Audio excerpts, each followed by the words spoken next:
जी हाँ दोस्तों, नमस्कार। AIN न्यूज़ 17 में आपका स्वागत है। जस्ट यहाँ पर पहुँचे हैं, मैं रास्ते से निकल रहा था, फैजाबाद से हमारी वापसी थी। और इस समय जो चुनाव के बाद, मतगणना के बाद का जो चुनाव का जो माहौल रहा है और किस वजह से यहाँ पर कांग्रेस को एक बहुत बड़ा झटका लगा है कि इतना बेहतरीन से माहौल बनाया माहौल, और किस वजह से यहाँ पर माहौल बिगड़ा और किस वजह से लोग, अमेठी के क्षेत्र के लोग, निवासी अमेठी के चाहने वाले लोग किस वजह से कमल को खिलाना चाहेंगे। और मैं इस चौराहे पर यहाँ पर पहुँचा हूँ। मैं कैमरामैन से चाहूँगा कि इस बोर्ड को दिखा देंगे, अमर शहीद चंद्र विद्यार्थी स्मृति द्वार पर के पास मैं यहाँ पर खड़ा हूँ। और मैं कैमरामैन से चाहूँगा कि कुछ हमारी पब्लिक जनता में लोगों की विचार जानना चाहूँगा कि क्या माहौल है और क्या माहौल बना था और किस तरीके से कांग्रेस का माहौल बिगड़ा। और मैं भाई साहब हैं, मैं इनसे जानकारी लेना चाहूँगा। जी सर, आपका क्या नाम है? भरत लाल। कहाँ के रहने वाले हैं आप? पूरब गाँव। ये बताइए कि कांग्रेस वजह से लोग अचानक, जैसे माहौल तो आपने देखा होगा कैसा माहौल था, आप वैसे बीजेपी को वोट दिए थे? जी, बहुत अच्छी बात है, अच्छी बात है। जिस प्रकार से देखा कि भाई साहब का कहना है कि हमने बीजेपी का समर्थन किया। और एक भाई है महेंद्र जी, जनाब क्या नाम आपका? मनीराम। कहाँ के रहने वाले हैं? बिछौली। ये बताइए कि अचानक बदलाव कैसे हुआ? बदलाव तो जनता के ऊपर है। नहीं, फिर भी जनता तो आप भी हैं, आप लोगों के बीच में रहते होंगे। क्या 5 किलो गरीब जनता के लिए जो है बहुत कुछ है। अच्छा, सम्मान निधि दिला रहे हैं। अच्छा 2000 रुपये हर चीज में जो है। अच्छा, 2000 रुपये, हाँ, लाभ भी इसी वजह से। अच्छा, शिक्षा तो सरकार में शिक्षा का तो बहुत विनाश हुआ है। अरे शिक्षा तो हुआ है, शिक्षा जो है, क्या लोग शिक्षा को सोच करके नहीं, बल्कि केवल पेट भरने के लिए लोग अपना पेट भरने के लिए नहीं, वो कोरोना के चक्कर से हो गया था तो।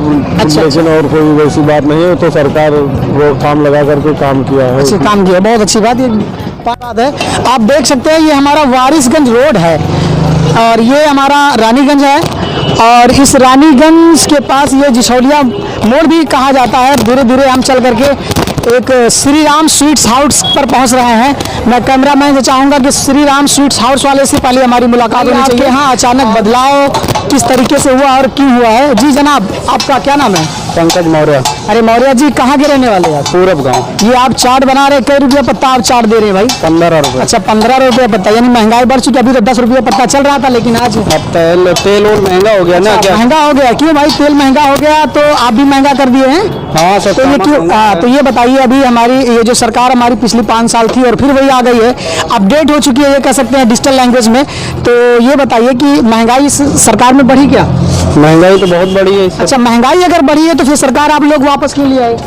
हमारा वोट आया ही नहीं, तो हम वोट नहीं आया, लेकिन जनता तो वापस ले आई ना। बहरहाल ठीक है, मैं आगे कुछ लोग और लोग बैठे हैं, मैं इससे जानकारी ले रहा हूँ कि भाई आखिर आप लोग जो है बैठे हैं और मैं एक जनाब बैठे हैं, मैं इनसे भी कुछ बातचीत करना चाहूँगा। आप देख सकते हैं जहाँ पर हम खड़े हैं, ये हमारा रानीगंज जिछौलिया मोड़ लगता है। और प्रॉपर नाम है सर आपका? इंद्रमण पांडे। ये कहाँ के रहने वाले पांडे जी? बिछौली का नाम से। जिछौली के। ये बताइए, अचानक आपने देखा कि यहाँ का जो माहौल था बीजेपी और कांग्रेस के बीच में मैंने देखा कि प्रियंका जी आई थी, राहुल जी भी आए थे। हाँ। लग रहा था कि हर आदमी केवल जो है कांग्रेस करेगा, लेकिन अचानक बदलाव कैसे आ गया? अब बदलाव 2 चीज पे लग रहा है जी। एक तो हो रहा है, जैसे लोग कह रहे हैं जी कि जो गल्ला चल गया। अच्छा। मंत्री के पास पैसा था जी, उसने खूब पैसा बांट दिया जी। हम लोग, कुछ लोग कह रहे हैं कि कहीं ना कहीं से मशीन में गड़बड़ी आ जा रही, कि जो बूथ जीतने वाले थे जी वो भी हार गए। अच्छा, अब वोट तो कोई देखने नहीं गया, मगर जो दिख रहा था कि ये बूथ 100% जीतेगा, जी, वो बूथ ही हार गया। तो हम लोगों को अब कई तरह की बातें आ रही हैं। जी, जी। 2 चीज तो साफ है कि मंत्री के पास पैसा था, जी, हमारे प्रत्याशी जो कांग्रेस के बीजेपी लड़े थे, हमारे पास जो जनता का प्रत्याशी था जी, उससे पैसा कम था। जी। लोग को गल्ला का चल गया। लोग कुछ यहाँ हिंदू मुसलमान बात कर दिए, अंदर अंदर उसको कर देते हैं। अच्छा, हिंदू मुसलमान, जी हिंदू मुसलमान की आप बात करें, ये मैंने जहाँ सर्वे किया था और जैसा कि मुझे जनता से मुझे ये परिमाण निकल के आया कि आपकी हिंदू मुसलमान का फंडा नहीं चल रहा है। तो अचानक क्या इस पर आपकी नजर है कि अचानक हिंदू मुसलमान का जो फंडा था वो चल गया? नहीं, चला नहीं। वो अगर चला होता तो आधा वोट हिंदू का जो है विजय पासी पाए हैं जी। आधे से ज्यादा, और वो चला। जब अगर ये चलता तो वोट ना पाते जी।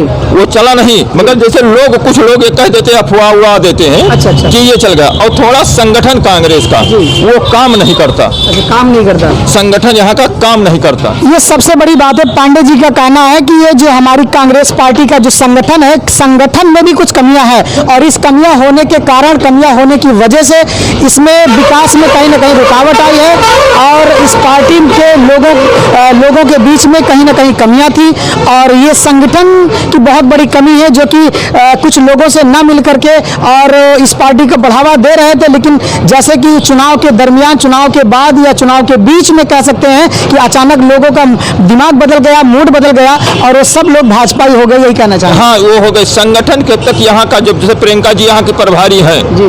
अगर हम तो वहाँ मिल नहीं सकते, अगर हमारी बात पहुँचे तो संगठन को बदला जाए जी। और उसको नीचे से देखा जाए। जी। ठीक, हर वर्ग के संगठन को देना चाहिए। जी। ठीक, क्योंकि अब ये केवल एक चीज करते हैं, बैठ के वहाँ से ये केवल बात फैलाते हैं। ठीक, आइए मैं अगले जनाब से बात करता हूँ। एक भाई साहब बैठे हैं, इनका नाम जानना चाहूंगा। जी खड़े हो जाएं। कहाँ के रहने वाले सर आप? जी, हम यहीं भीखनपुर रानीगंज से हैं। जी, आपके चाहने वाले हैं क्या, समर्थक है क्या? बीजेपी के चाहने वाले नहीं हैं। बीजेपी की जो साफ सुथरी जो है राजनीति है जी, जो उसके कार्य हैं, जी। उन कार्यों से हम प्रभावित होकर के बीजेपी को चाहने लगे हैं। अच्छा, यानी कि बीजेपी के जो कार्य थे उनसे आप प्रभावित हो करके आप चाहने लगे। जी। जी, तो ये बताइए कि बीजेपी की जो भी यहाँ पर जो रणनीति थी, चुनावी रणनीति क्या थी और किस वजह से यहाँ पर एक कांग्रेस का माहौल बनाया और बीजेपी में बदल गया, ऐसा क्यों? और आप तो बहरहाल उसके करीबी हैं, आपको पता ही होगा कि किस प्रकार से बदला होगा, उसके बारे में जानना चाहेंगे सर। दरअसल देखने के लिए तो भीड़ इकट्ठा की गई थी जी, लेकिन कांग्रेस का यहाँ माहौल था ही नहीं। अच्छा, कुछ भीड़ जो है पैसों के बल पे इकट्ठा की गई थी और वो जो है जनता ने दिखा दिया कि जो है वो फलाप भीड़ थी और यहाँ पर कोई फैक्टर नहीं चला कि जो है हिंदू मुस्लिम या ऐसा कुछ नहीं चला। सुरेश पासी जी जीते। जैसा कुछ लोगों का कहना है कि इस चुनावी दरमियान जो है लोगों ने कहा कि मशीनों में कुछ गड़बड़ी आई है, मैंने देखा है, लोग बता रहे हैं ऐसा, तो इसके बारे में क्या कहेंगे आप? देखिए, अचानक जो बूथ जीत रहा था, लोग बता रहे हैं जो बूथ जीतने वाला था वो अचानक जीता नहीं, जो कि वो कांग्रेस का गढ़ माना जाता था, लेकिन अचानक ऐसा बदलाव क्यों?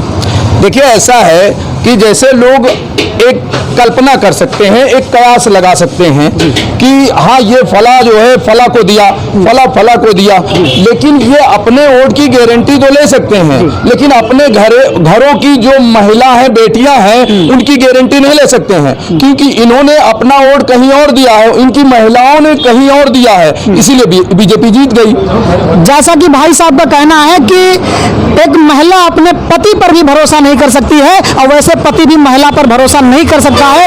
ये भाई साहब का कहना है कि चुनाव के दरमियान वोट एक ऐसी चीज है कि लोग पैसा तो दे सकते हैं लेकिन वोट नहीं दे सकते हैं। आइए अगले जनाब से बात करते हैं। जी जनाब, क्या नाम है आपका? आजाद अली। कहाँ के रहने वाले हैं आप? भीखनपुर। ये बताइए कि वोट अभी चुनाव चल रहा था और आपके क्षेत्र का जो माहौल था, मैंने देखा है प्रियंका जी आई थी और यहाँ का जो माहौल था वो कांग्रेसी हवा चल रही थी और अचानक ये बीजेपी हवा कहाँ से आ गई? देखिए, हमारे जो है माननीय योगी आदित्यनाथ जी ने सिर्फ एक ही लफ्ज कहा है कि जो है सबका साथ सबका विकास जी। और जो भी समझदार लोग हैं उन्होंने जो सही था, जो हमारी आवाम जनता थी जी, जो भी हमारे मतलब कि हमारे जो क्षेत्र के जो भी लोग हैं जो समझदार थे, उन्होंने अच्छा एक नेता चुना और बढ़िया फुल बहुमत से उनको उनकी सरकार बनाई।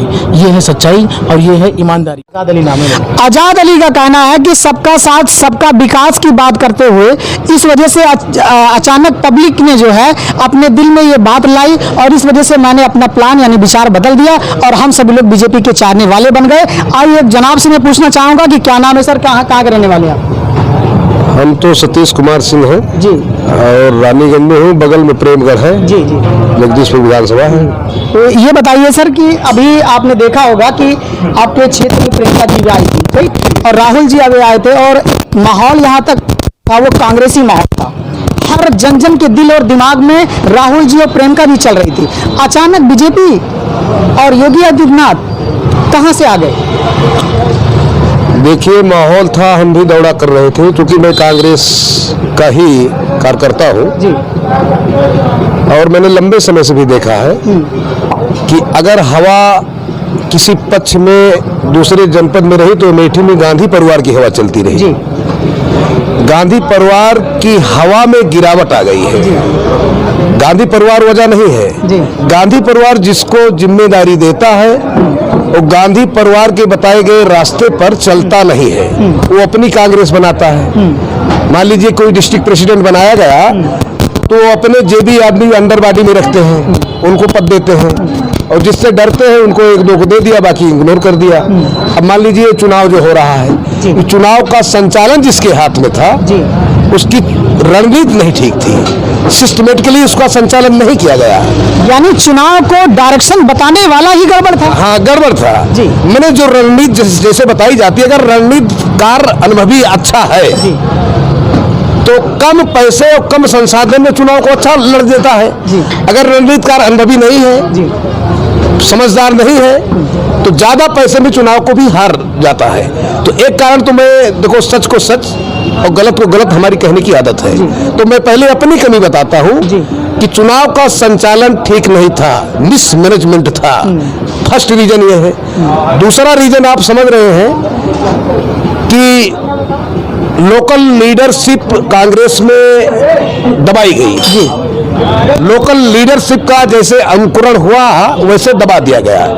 नेहरू गांधी परिवार को तो मैं जिम्मेदार नहीं ठहराता हूं, लेकिन जो अमेठी को देख रहा था लगातार, आप देखिए 99 में हम लोग, मतलब मैडम सोनिया जी आई चुनाव लड़ने और स्वर्गीय राजीव जी की हत्या के बाद हम लोग मनाने भी गए थे। उसके बाद लगातार अच्छे वोट से जीती और 14 में जो है वोट कम हो गया।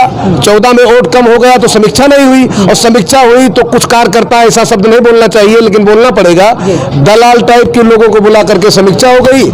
जो समीक्षा में नेतृत्व को या जो ले रहा समीक्षा उसको अच्छा लगे वही बोला गया, सच बोलने वाले को दूर रखा गया। तो समीक्षा का जो लीडर था, जो समीक्षा करना था, जो समीक्षा को बढ़ाया गया था, उसमें जो लीडर था क्या वो भी करप्ट था आपके हिसाब से? नहीं, समीक्षा करने का नेतृत्व जो कर रहा था वो एक दलाल टाइप के कार्यकर्ता को बुला करके समीक्षा कर रहा था। जो सच बोलता है उसको नहीं बुलाया गया, उसको सूचना ही नहीं दी गई। अच्छा।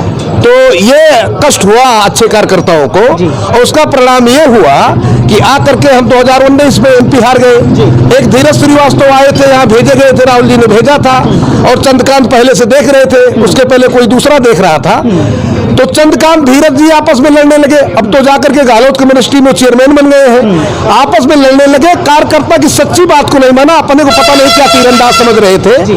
तो कार्यकर्ता जो समर्पित थे, जो नेहरू गांधी परिवार के प्रति दिल से मानते हैं, अभी भी तमाम मानते हैं, ये कभी भी दूर होगी, लेकिन जो उनको जो जिम्मेदारी नेहरू गांधी परिवार जिसको देता है अमेठी देखने के लिए, वो आशा और विश्वास को खत्म करता है, लीडरशिप पंतने नहीं देता है, और उनको इमोशनल ब्लैकमेल करता है, इमोशनल ब्लैकमेल करता है। वैसे कुछ लोकल को जो लीडरशिप दी गई, जैसे किसी को अध्यक्ष बनाया गया जिले का और किसी का ब्लॉक का, तो वो क्या करते हैं, अपनी कांग्रेस चलाने लगते हैं। अच्छे जो लोग हैं उनको आने नहीं देते हैं, आपस में घोल तो करते हैं।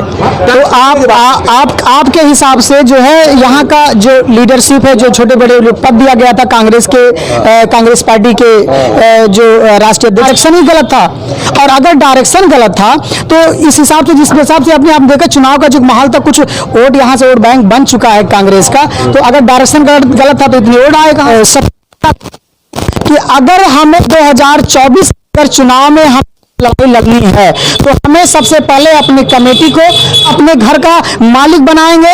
इसी प्रकार से कमेटी को हम उस कमेटी को किस आदमी के हवाले करेंगे और किसके आधार पर इस कमेटी को चलाया जाएगा, और इस कमेटी के चलाने वाले की जो सोच होगी वो कैसे होगी, तभी हमारी जीत 2024 में होगी। ये सतीश जी का कहना है। कहीं ना कहीं इस पार्टी के चाहने वालों ने, पार्टी के समर्थकों ने, पार्टी से लगाव रखने वालों ने या पार्टी के समर्थक करने वालों ने कहीं ना कहीं इनसे एक बहुत बड़ी चूक हुई होगी, कहीं ना कहीं इनसे कोई बड़ी बड़ी कमियां हुई होंगी। यही कमियों का कारण ये परिमाण जो आया है, वो ऐसा परिमाण निकल के आया है जो कांग्रेस के चेहरे पर एक कालिक लग चुकी है और ये कह सकते हैं कि 2024 के चुनाव में को अगर इसको और इस तरीके से जो परिमाण यहाँ का निकल के आया है, ये रानीगंज क्षेत्र और रानीगंज का ये चौराहा वारिसगंज रोड पर हम यहाँ पर खड़े हैं। हो सकता है कुछ लोगों का कहना है कि जो है ईवीएम की गड़बड़ी हुई हो सकती है, या कुछ लोगों का कहना है कि हमारी और आपसे कुछ चूक हुई होगी, जैसे कुछ बूथ को। जी, क्या नाम है आपका? अतुल कुमार। जी अतुल जी, कहाँ के रहने वाले हैं आप? रानीगंज। आप मिठाई बेच रहे हैं, लड्डू बहुत बेहतरीन बना रखा आपने। ये बताइए कि अभी जो अचानक चुनावी माहौल चल रहा था, यहाँ बदलाव कैसे हुआ आपके हिसाब से? सर, यहाँ पे हमें लगता है कि पैसे के बदौलत जनता भ्रमित हो चुकी है। अच्छा। और उसी के पैसा बांटा गया है, इसी वजह से जो कांग्रेस का वोट है भाजपा में चला गया है। अतुल जी का कहना है। अतुल, आपकी दुकान का नाम क्या है मुझे बता देंगे? श्री राम क्या है? श्री राम स्वीट हाउस है। श्री राम स्वीट्स हाउस के जो मालिक है अतुल जी का कहना है कि पैसा एक ऐसी चीज होती है जो लोगों के दिल और दिमाग में प्रवेश कर जाती है, जिसके बगैर कुछ होने वाला ही नहीं है। हर आदमी पैसे के लिए मरता है और हो सकता है कि जो है कांग्रेस पार्टी के जो भी चाहने वाले थे, जो समर्थक थे, उन्होंने पैसा नहीं दिया और बीजेपी के चाहने वालों ने पैसा इस तरीके से लुटा दिया ताकि लोगों का दिमाग बदल सके और अचानक वो लोग पंजा को छोड़ करके कमल खिलाने की कोशिश किए और यही हुआ। परिणाम निकल के आया कि कमल खिल गया। ये हमारे यूपी के यानी अमेठी के क्षेत्र का ये माहौल था। AIN न्यूज़ 17 में आपका स्वागत हो। धन्यवाद।